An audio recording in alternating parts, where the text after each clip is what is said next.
जिसके माध्यम से वो मवाद बाहर निकल जाता था शरीर, वो मवाद निकल नहीं रहा। अब क्या हो रहा है कि वो फोड़े फुंसी हो आज भी नहीं है, लेकिन बाहर ना निकल करके वो अंदर को बाहर नहीं निकल रहा है। अंदर वही कैंसर का रूप ले रहा है, वही कैंसर वही तो अंदर से मवाद आ रहा है।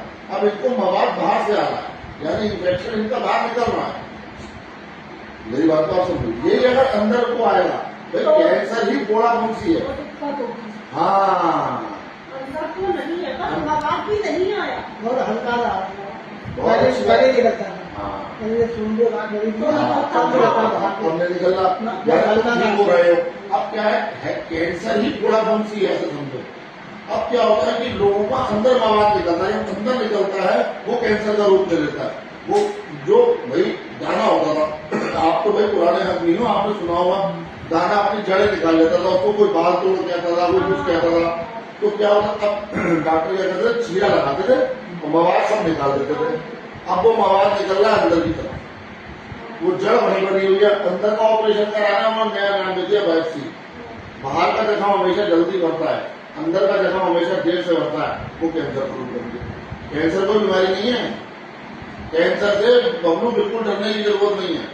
अपना खाना अच्छा रखो, जूस ज्यादा पियो, सादा खाना खाओ, मिर्च मसालों का प्रयोग बिल्कुल मत करो, उबला हुआ खाना खाओ, ठीक है। हाँ, और ताकत भरी चीजें खाओ, अंडा मीट इस तरीके कोई इस्तेमाल मत करो। हाँ, जो पीली वाली दवाई है उसको दिन में 3 बार कर दो, 2 बार उसको पानी में लो और 1 बार जो है रात को सोते समय गले के अंदर शेप लेटे कैसे, तो गले के अंदर शेप उगे डाली थोड़ा। हाँ, कड़वा लगेगा लेकिन उसको बर्दाश्त करना, कम से कम शेप उगे डालना। वो तुम्हें 2-4 दिन जो है लगेगा, उसको बोले कोशिश करना पानी मत पीना, उसको ऐसे गले में पड़ जाएगा। वो जब तुम्हारे ब्लड में मिलेगी जाके, जो एकदम एक्टिव होगी, तुम्हें और जल्दी बेहतर आराम होगा। हमने वो बात तो मैं अभी तक इसलिए नहीं बताई क्योंकि बहुत लोग डायरेक्ट ले नहीं पाते, क्योंकि बहुत तेज दवा है वो, कोई हल्की फुल्की दवा नहीं है, बहुत तेज दवाई है।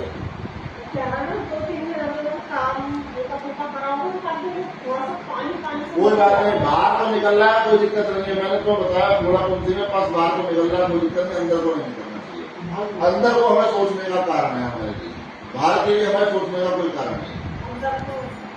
अंदर ठीक है, वहाँ भगवती कृपा, बाबा की कृपा, उन्होंने आशीर्वाद को भंडारे वैसे दे दिया, क्यों चिंता कर पड़ेगा, ठीक है ना। बाबा कृपा करेंगे, भगवती कृपा करेगी, बिल्कुल ठीक हो जाएगा। बस कृपा करना उनका काम है, दवा देना मेरा काम है, अरदास करना तुम्हारा काम है, ठीक है ना। 100 बात की एक बात का आप ध्यान रखो।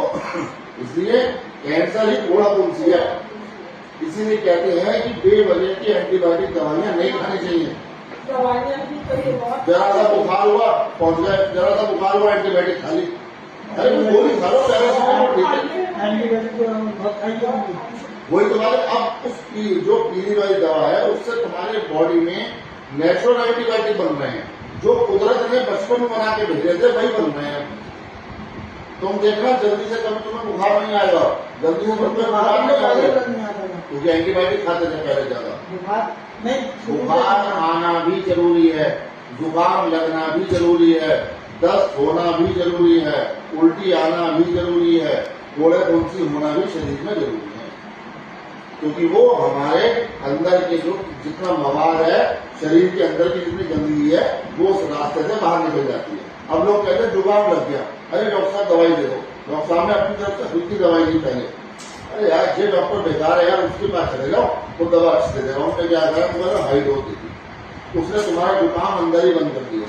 तो वो मवाद कहाँ रहा, तुम्हारे अंदर रहा, बाहर तो निकलेगी नजला, और जब नजला तुम्हारे अंदर से निकलेगा नहीं, इसलिए डॉक्टर के आगे ज्यादा जल्दबाजी नहीं करनी चाहिए। वो डॉक्टर को पता है वो इलाज कैसे करना, यही डॉक्टर का काम है। दवाइयां तो होती ही सबको पता है कौन सी खानी है, ठीक है ना।